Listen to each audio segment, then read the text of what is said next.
Welcome to Money with Jules LM from Catalyst Plus.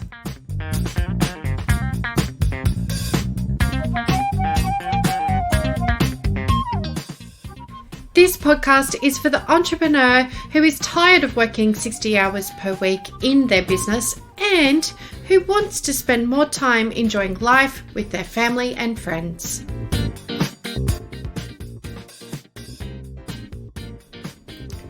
This is episode 2, Wealth Creation.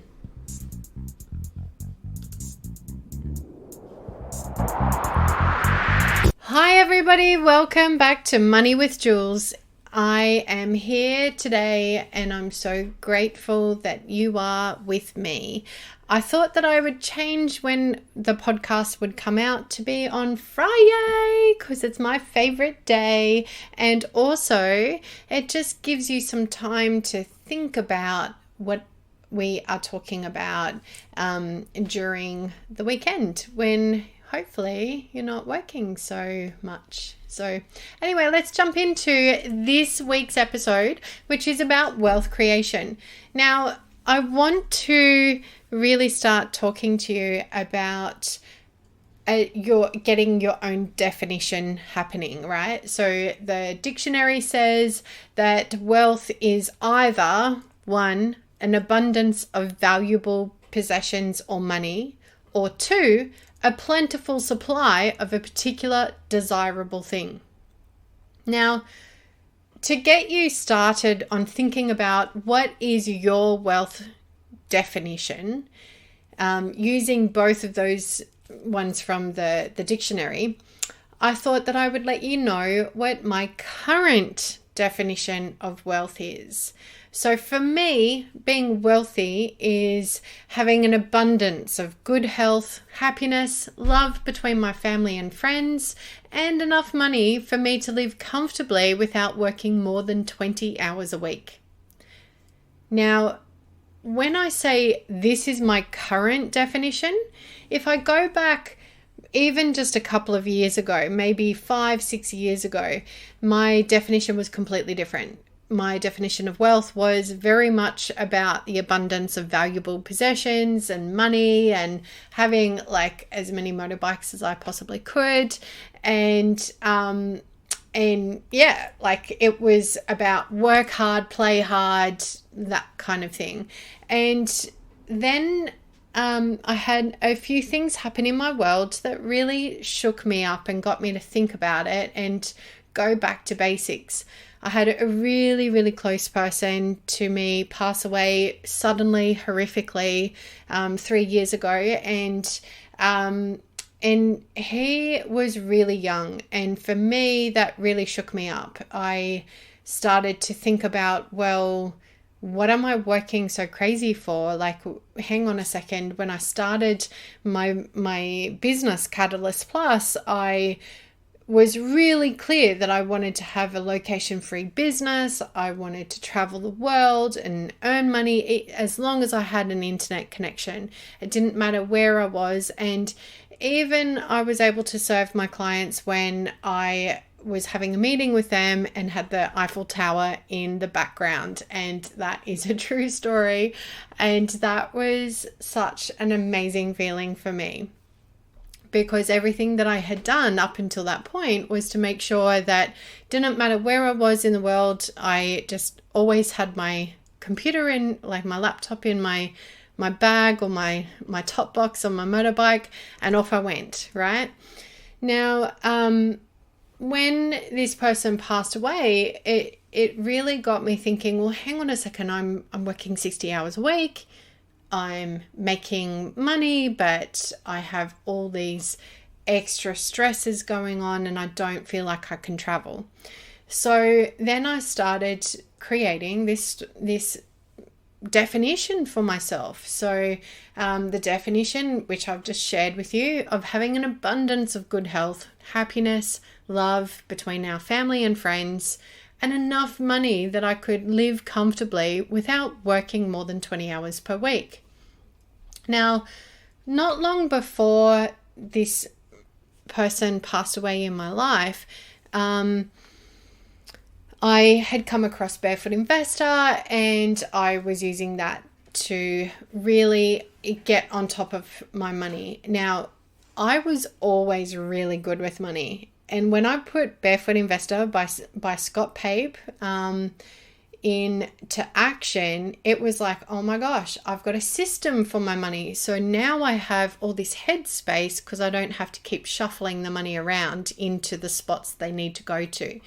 So I really, really highly recommend Barefoot Investor for anybody that, even if you think that you're really good with money, we want to make sure that we have those foundations in place.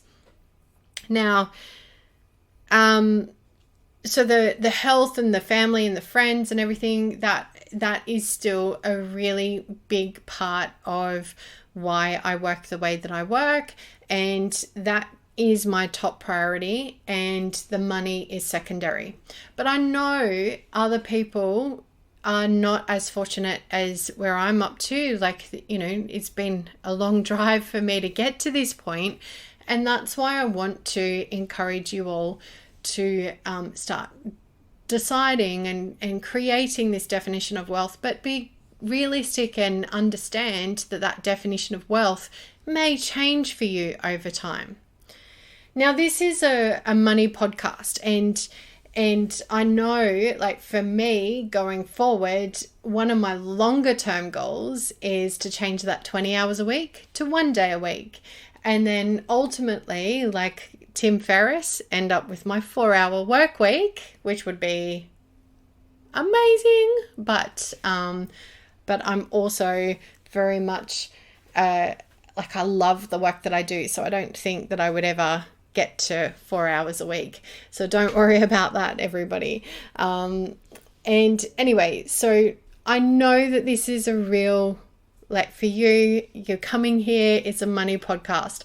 So for this element of creating wealth, I'm going to talk to you about the happy money cycle.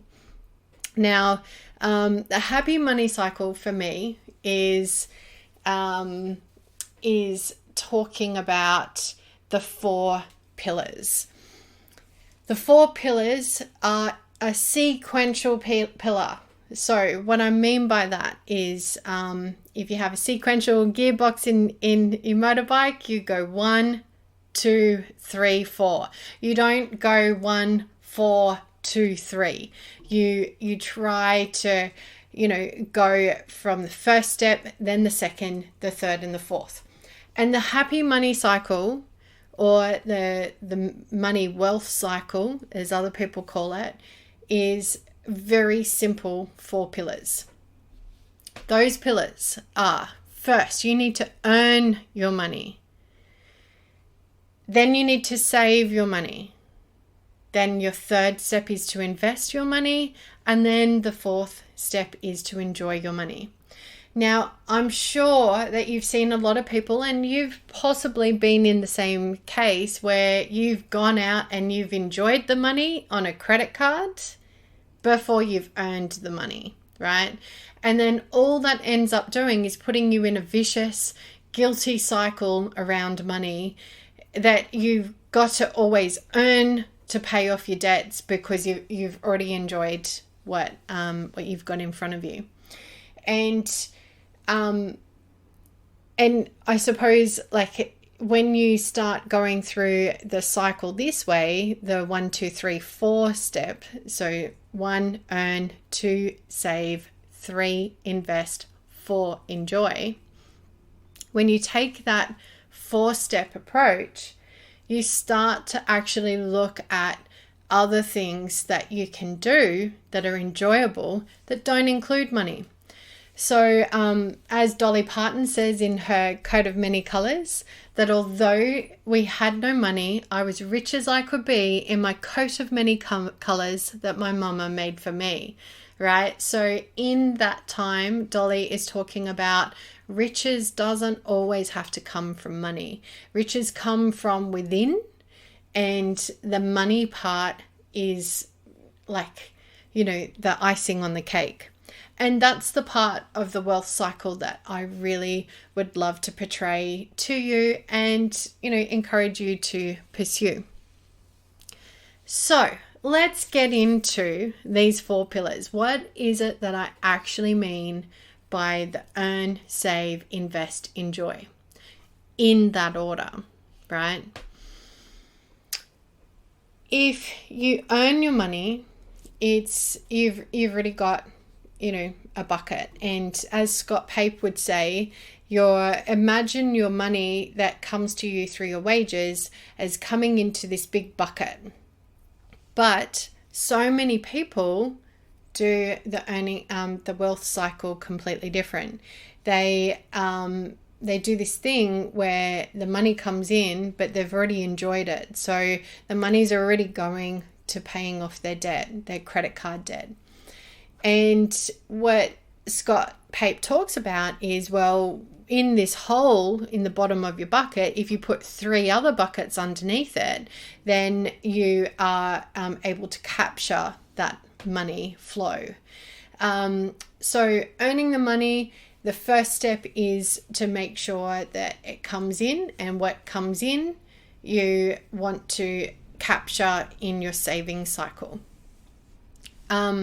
Now, earning money as a business owner, I want to just spend a little bit more time on this. Earning money as a business owner is an interesting cycle, I've noticed. There's one thing that really is intriguing for me. A lot of business owners talk about their turnover number. They're really driven by that turnover. They want to make $1 million. They want their business to turn over $1 million of sales. And so then they're making all this money. But in business as well, the wealth cycle does the same thing. You earn it, you save it, you invest it, you enjoy it. So when you earn it, you also need to be really careful of how much money does it cost you to actually earn the money, right? So what we're looking to do in a business is build up that savings portion. So build up the work that has the least amount of costs associated with it. So the least amount of man hours, the least amount of expenses, rent, outgoings, purchases, materials to build whatever it is that we're selling, right? So we want to earn high quality money. We want to earn money that is more for the time that we spend, or we want to, when we get to investing it, we want the money to earn money. So that's what we're looking to do here, right?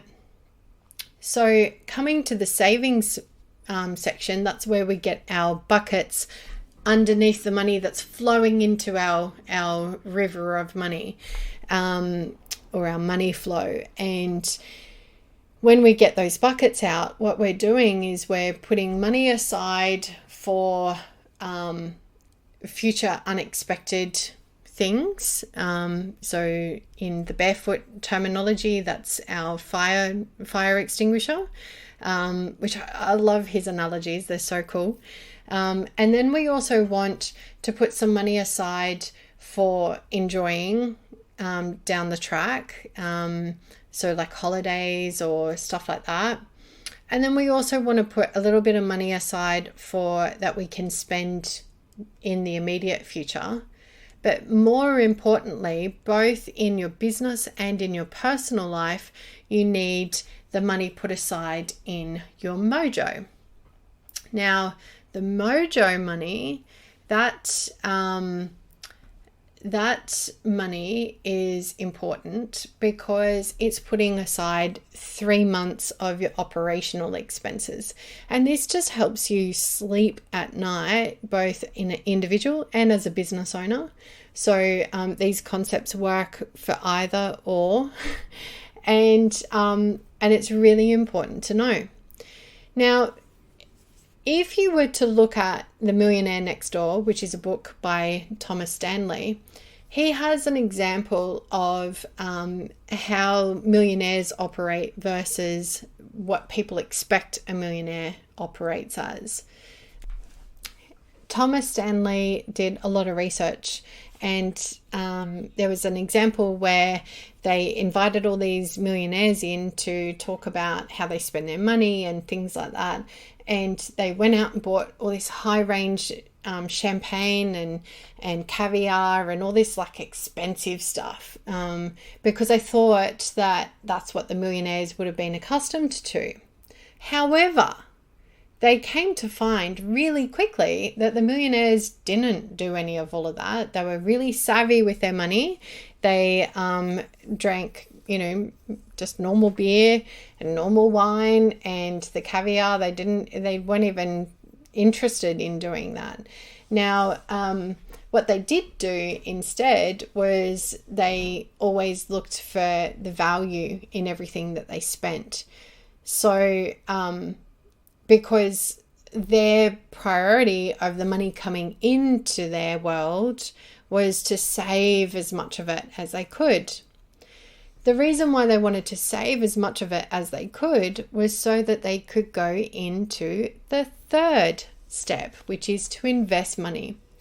Now, investing money is about making the money make money. So that saying, money doesn't grow on trees. Well, money can multiply.